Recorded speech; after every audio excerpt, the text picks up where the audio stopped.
Hey everyone, Mr. Harvey here. Let's continue our lecture on chapter 14, and today we are talking about the unification of Italy and the unification of Germany. So let's get started. We're going to begin by talking about Italian unification, ladies and gentlemen.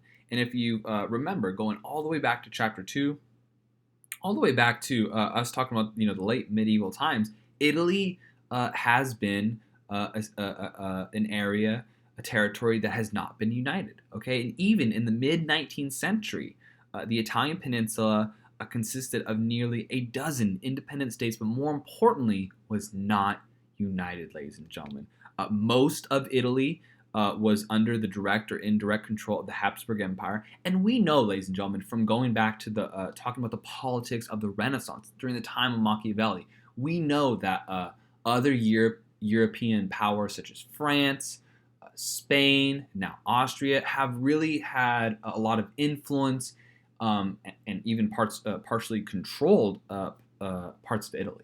Okay, so during the mid 19th century, 1800s, ladies and gentlemen, most of Italy, many of the states were under the direct or indirect control of the Habsburg Austrian Empire. Now, and this is kind of just a little bit of a review of chapter 13, we know that there were nationalists, okay, and a lot of those nationalists were Republicans, led by Mazzini, led by Garibaldi, and they had been two individuals kind of at the forefront of this nationalist Republican effort trying to facilitate and lead Italian unification. But we know that they had failed, okay, that they were failing and it was not working. During the 1830s, during the revolutions of 1848, during the 1850s, their movement was just not gaining traction and was not really going anywhere. Okay, but by 1870, and we're going to talk about this with the process right now, Italy will be unified, but they're not going to be a republic that Mazzini and Garibaldi wanted. They're actually going to be a constitutional monarchy, and we're going to talk about how that goes down. Okay, now, so after the collapse of the revolutions of 1848, we are going to see the country and the individuals who are going to be central to the unification of Italy. The country that's going to be really important is Piedmont and Sardinia, also known as Sardinia and Piedmont, but it's not a big deal, the way you need to memorize those countries. And the individuals we need to know are King Victor Emmanuel and Count Cavour and Garibaldi. Okay, and we're going to talk about all of these individuals and Piedmont, Sardinia. All right, now Piedmont, Sardinia, just a quick review, ladies and gentlemen, was located in northwestern Italy. The Congress of Vienna had restored the kingdom as a buffer against France. Remember, that was a country that kind of came back after the defeat of Napoleon. And the leader of Piedmont, Sardinia is going to be King Victor Emmanuel, and Count Cavour is going to be his prime minister. But we're really going to see we're going to really see Count Cavour. He's really going to be the puppet master, kind of the one manipulating things to help facilitate Italian unification. Victor Emmanuel's he'll be definitely involved, but Count Cavour is really going to be the person who is kind of leading this effort. So let's talk about him. Okay, so this is Count Camillo Cavour. He is the prime minister of Piedmont and Sardinia. And he is going to transform Italy into a constitutional monarchy and be one of the main motivators for doing that rather than a republic, which is what Garibaldi and Mazzini wanted. Now, let's talk a little about who he was and what his motivations were. So, Count Cavour, ladies and gentlemen, was a moderate liberal. Okay, he was heavily influenced by the Enlightenment and definitely influenced by capitalism. He's a monarchist. He does not believe in republicanism. And so y'all might be like, yo, Harv, wait, how is Garibaldi cool with that? Like, how are Garibaldi and Mazzini going to be cool with this guy, Camillo Cavour? Well, we're going to get to that. But you can clearly see that there might be a problem between Garibaldi, Mazzini, and Cavour, because Cavour wants he's more of a moderate liberal, but he also believes in a monarchy. He doesn't believe in a republic. So that's important to know that about Cavour, okay? He believes in the power of a monarchy, okay? He was the editor of a really important nationalist newspaper that argued for a unified Italy. And part of his motivation, ladies and gentlemen, was not nationalism. Actually, part of his motivation was economics and capitalism. Is he believed that a unified Italy would help the Italian people in the Italian territory prosper economically. He believed that in order to have the Italian peninsula be an economic, juggernaut of Europe, they need to be unified. And so that was part of his motivation, which is really important to understand. So when he becomes prime minister under Victor Emmanuel I, he's going to advocate for a lot of economic expansions. He's going to advocate for free trade, capitalism. That kind of shows his Enlightenment influence. Industrialization, the mechanization of Italy and the economy, right? Railroad expansion, really important. And improvements in agriculture, agricultural revolution, taking science, taking, technology to agriculture. And so he's going to advocate for a lot of these things. And one of the important, first steps that he wanted to, facilitate unification of Italy was to show Europe that the Italians were efficient, that the Italians were economically progressive, and that the Italians were, believers in capitalism. Okay, and he believed that if Europe could take them seriously economically, they could take them seriously politically. Okay, so here's his plan. Is number one, it's kind of a three-step plan. Is number one is he believed the first step towards independence was proving to the great powers that economic proficiency, that economic prowess, that Italy was full-on committed to industrialization and capitalism. Two was he needed nationalism. Remember, Cavour is not totally motivated by nationalism. Economics are a huge reason of why he wants to go down the road of unification. But he does need the people. He does need the nationalists, and he does need the people who support the nationalists. He does need Garibaldi. He does need Mazzini. Okay, he needs all the help he can get. Right, and so he's gonna need some way somehow to get the nationalists on his side.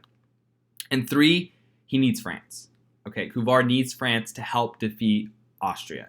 Italy cannot do it on their own, and so he needs a country and a leader that are willing to help him. And Louis Napoleon III, we know he's a clown. He is going to be more than willing to help the Italians defeat the Austrian Habsburgs. Okay, and there is Cavour.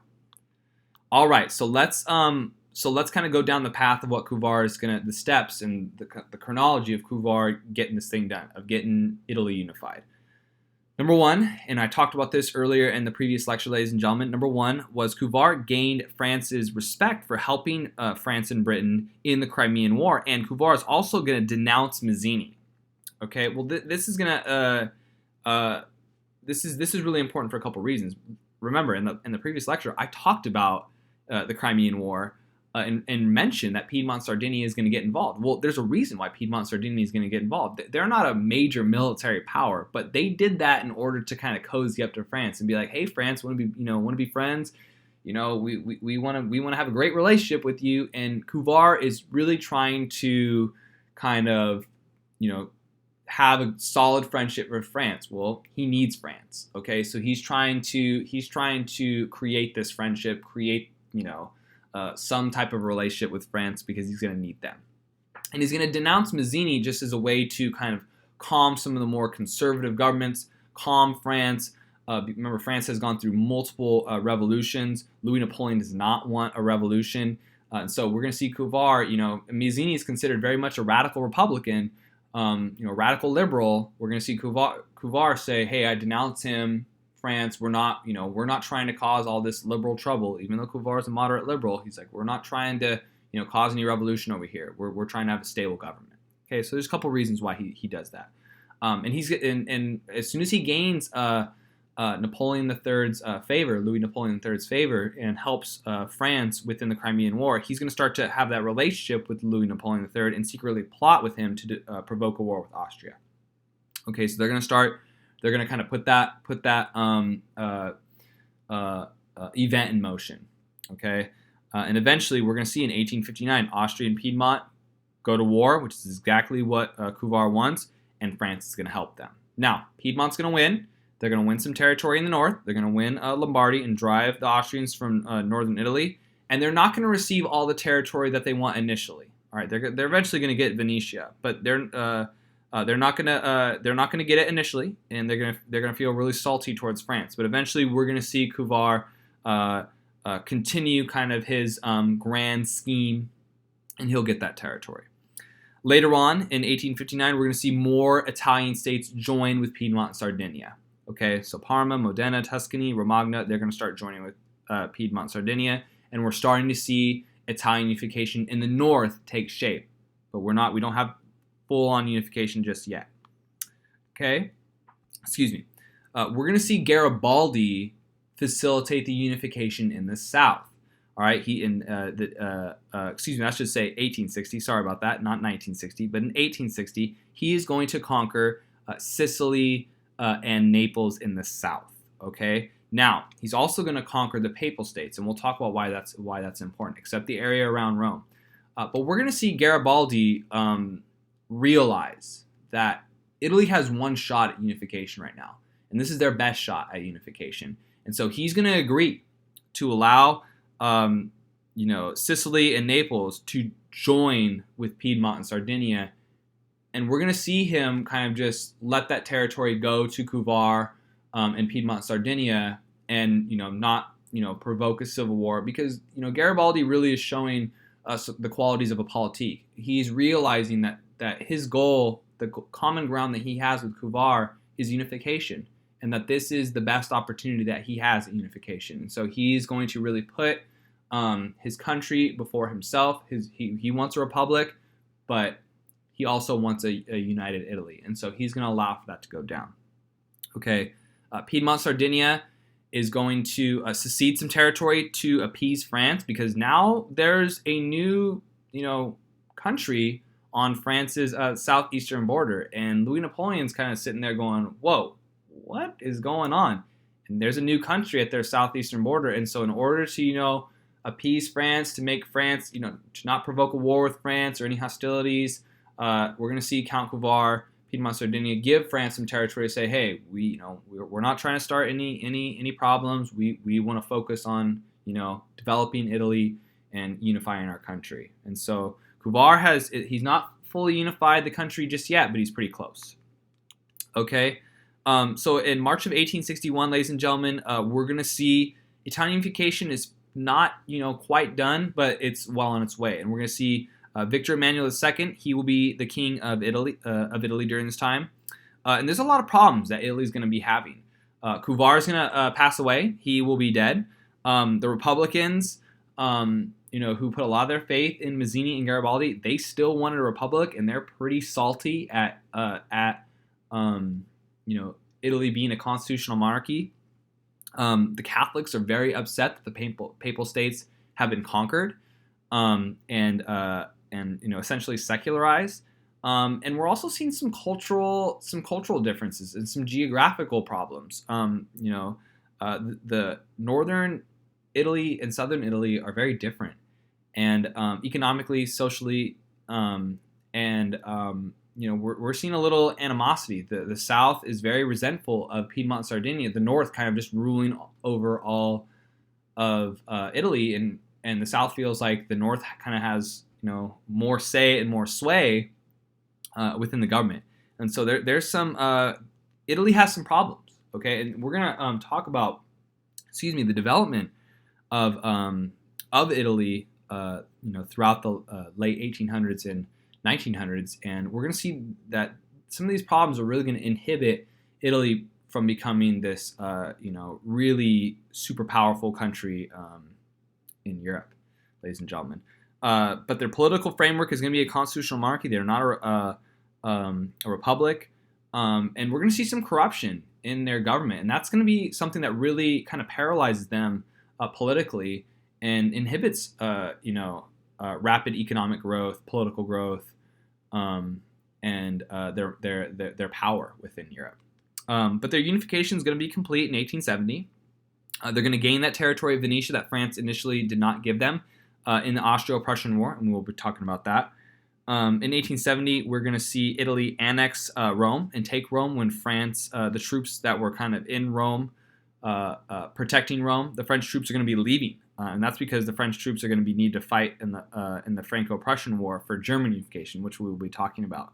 But the Vatican is going to be hostile to Italy until 1929, when Mussolini is in power.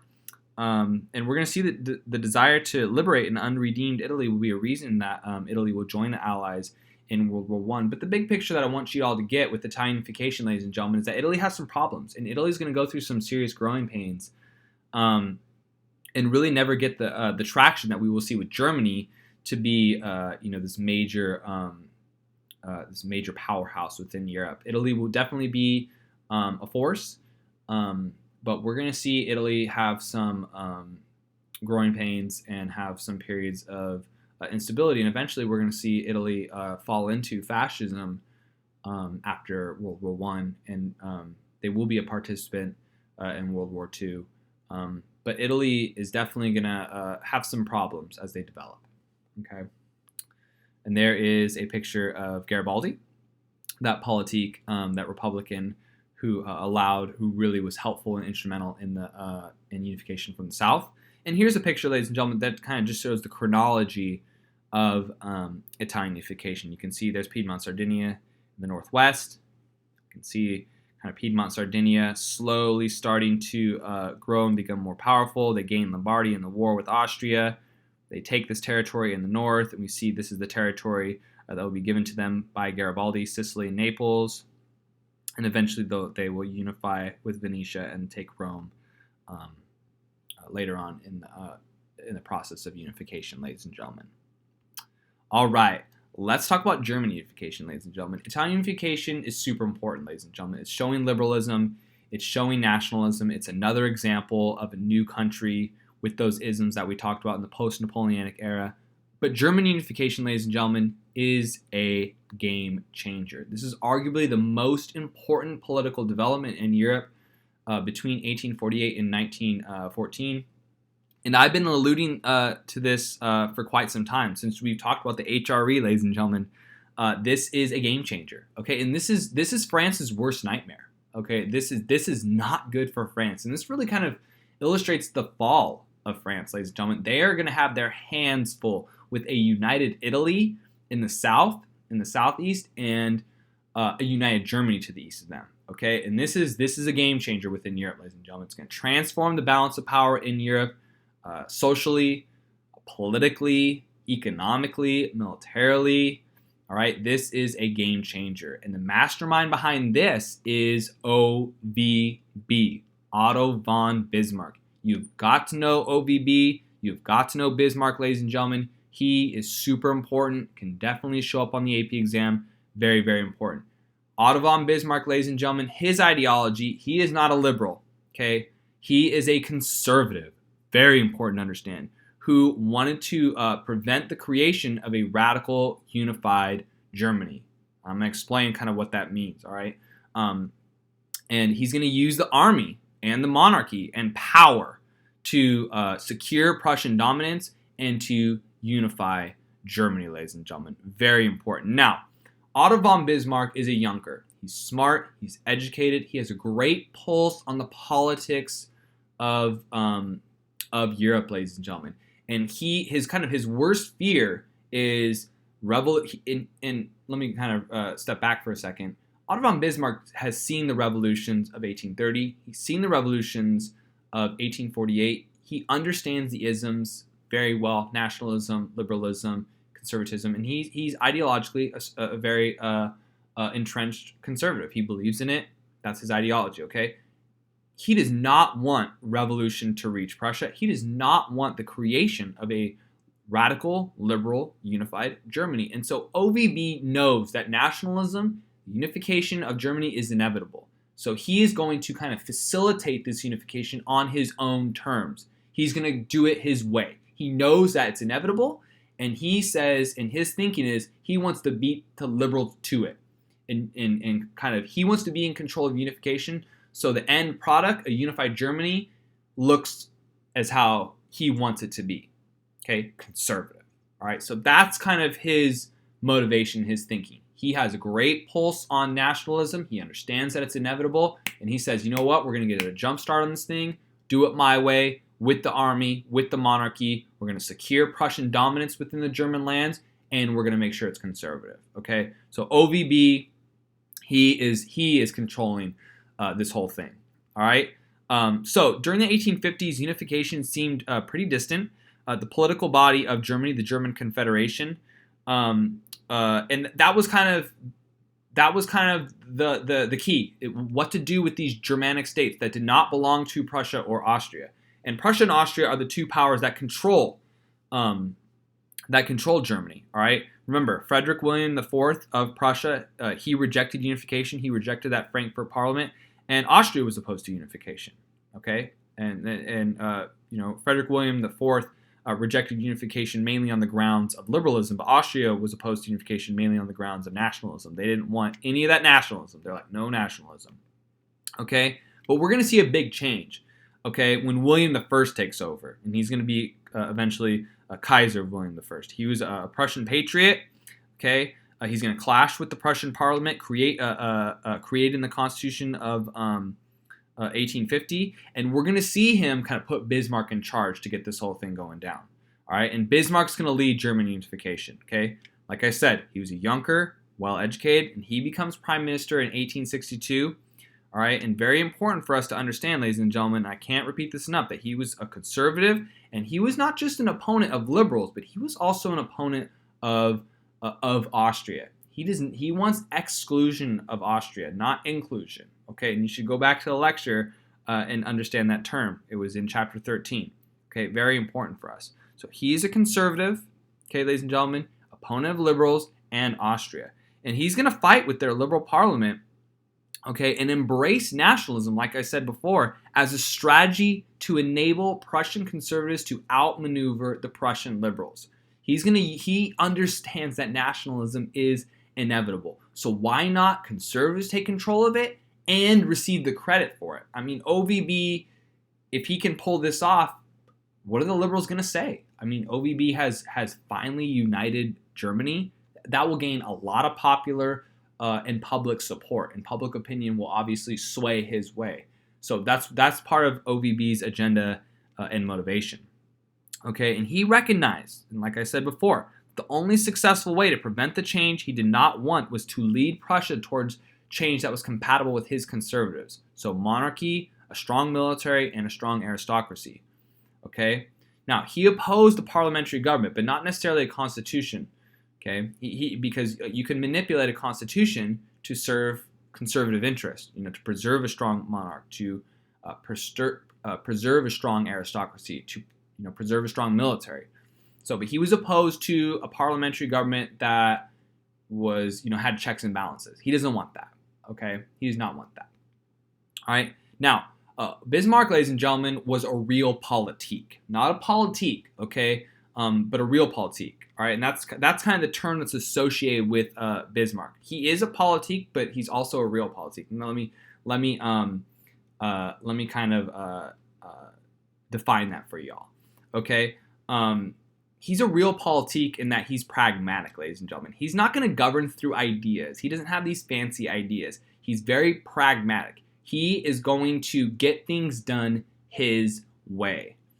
Okay, his way. I don't, now that I'm thinking about it, I don't necessarily know if, I don't know necessarily if I would, use the term politique within him. He does put the state before his own interest, but he's pretty much going to align his interest with the state's interest. So I'd be very careful about using that term politique with Bismarck, but a realpolitik, and that's the term that I want you to associate with him. Okay, he's practical, he's pragmatic, he's going to get it done his way.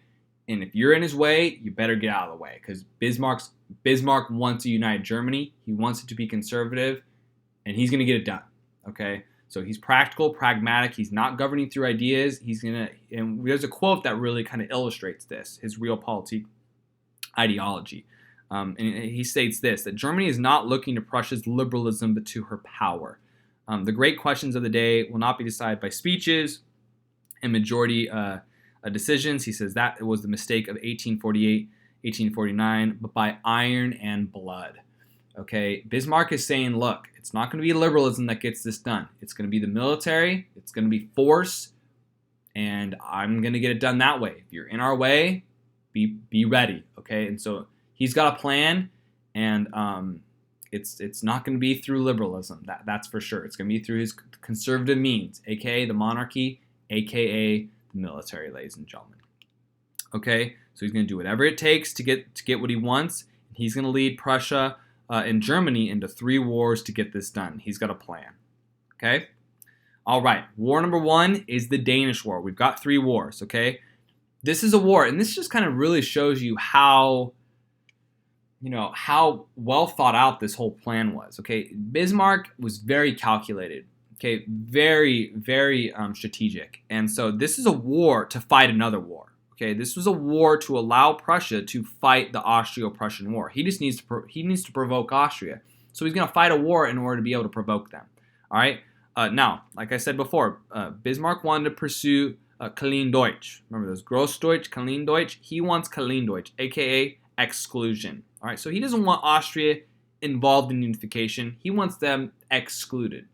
Doesn't want them involved at all. And so he needs to fight Austria. So he needs to provoke them. So this is what the Danish War is all about. Okay, provoking Austria. So Austria and Prussia are going to win, and they're going to take some territory, Schleswig and Holstein. It's in the north. Okay, and he is going to.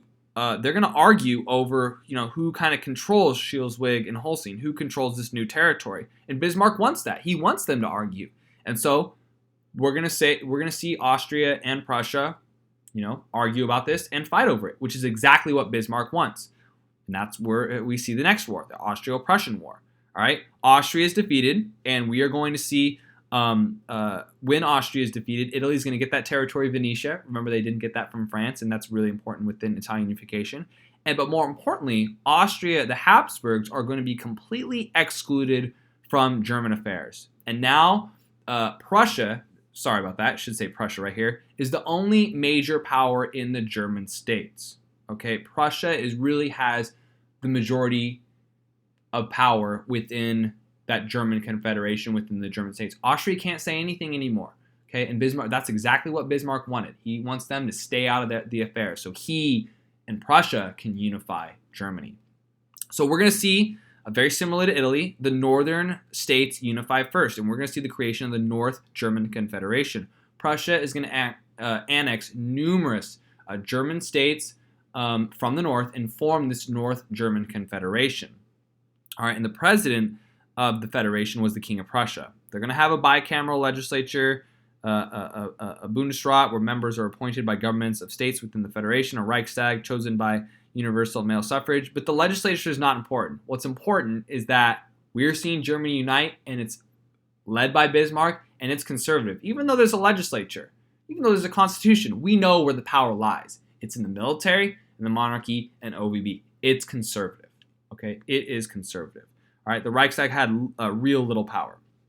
We're going to see the Constitution of the North German Confederation become the Constitution of Germany, but the power was in the hands of the monarchy and army. The Constitution was there to appease the liberals. Bismarck, remember, was not necessarily opposed to constitutions. He was opposed to sharing power in parliamentary governments. Okay. And his successes are overwhelming the liberals in Germany. I mean, Bismarck looks good. He is unifying Germany, something that's never been done before in these Germanic lands. He's very successful, and the liberals really can't say anything because the German nationalists are supporting Bismarck, even though he's conservative. Remember, a nationalist is not necessarily a liberal. Okay, doesn't necessarily support liberals. So the nationalists are flocking to support Bismarck, and his successes, the liberal opposition in Germany really can't say anything about Bismarck. All right, the last war and the most important war is the Franco-Prussian War, ladies and gentlemen. Very important for a couple of reasons. Okay, and we're going to talk about this. We're going to see France declare war on Prussia when Bismarck makes it appear that the Kaiser of Prussia insults France over a dispute regarding the Spanish throne. And Bismarck was really the mastermind behind this. He is going to provoke France into declaring a war on Prussia. And this is kind of the final piece to the puzzle to fully unite Germany. Germany is going to annihilate France in this war and even capture Napoleon III, ladies and gentlemen. Okay, even capture him. This will allow the southern states, German states, to join the north, and to add insult to injury to France. And this is really important for World War I, ladies and gentlemen. I mean, Germany really just rubs dirt in France's face and really insults them. I mean, just this is just gnarly. All right. The German Empire, we're going to see Germany proclaim their empire in the Palace of Versailles.